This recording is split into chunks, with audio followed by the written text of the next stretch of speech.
नमस्कार दोस्तों, आज के हमारे वीडियो में हम बात करेंगे भगवद गीता के अध्याय 13 श्लोक 19 के बारे में। इस श्लोक में हमें जीवन के गूढ़ रहस्यों और सच्चे ज्ञान की प्राप्ति के लिए मार्गदर्शन मिलता है। अगर आपको हमारा कंटेंट पसंद आए तो कृपया लाइक करें और हमारे चैनल को सब्सक्राइब करना न भूलें। चलिए अब हम इस खास श्लोक की गहराई में उतरते हैं। यथा संख्यायुक्तं च सत्वं कर्ता च तद्रुता तत्वं च निश्चयं च सत्वं च कर्ता च तद्रुता।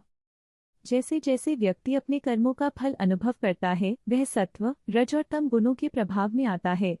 इसी प्रकार आत्मा के ज्ञान और निश्चय से व्यक्ति अपने कर्मों को समझता है। भगवद गीता के इस श्लोक में यह बताया गया है कि मनुष्य के कर्म उसकी प्रवृत्तियों पर निर्भर करते हैं। जब व्यक्ति अपने कर्मों का फल अनुभव करता है तब उसके भीतर सत्व, रज और तम के गुणों का संयोग होता है।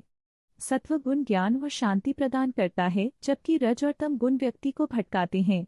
इस श्लोक का मुख्य संदेश यह है कि हमें अपने कर्मों को समझकर सही निश्चय के साथ आगे बढ़ना चाहिए।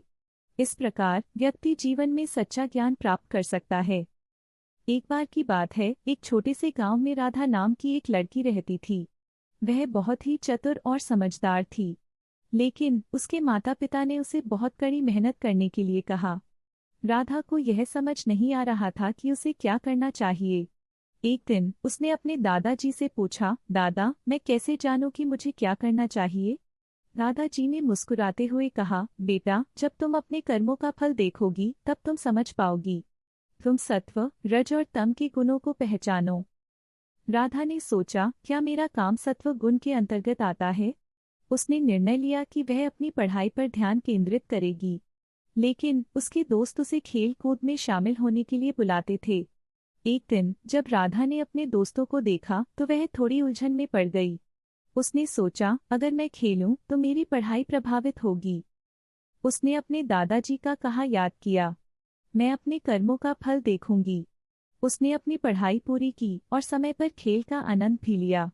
धीरे धीरे राधा ने समझ लिया कि उसे अपने कर्मों को संतुलित करना है। एक दिन जब उसने परीक्षा में अच्छे अंक प्राप्त किए तो उसने दादाजी से कहा, दादा, मैंने समझा। जब मैंने सही निर्णय लिया तो मेरे काम का फल भी अच्छा आया। दादाजी ने कहा, बिल्कुल सही बेटा, यही तो है सत्व गुण की पहचान। इस कहानी से हमें यह सीखने को मिलता है कि अपने कर्मों को समझकर और सत्व गुण का अनुसरण करके हम अपने जीवन में सच्चा ज्ञान प्राप्त कर सकते हैं। अगर आपको यह कहानी पसंद आई तो कृपया लाइक करें और हमारे चैनल को सब्सक्राइब करें। और ऐसे ही और कहानियों के लिए हमारे साथ बने रहें।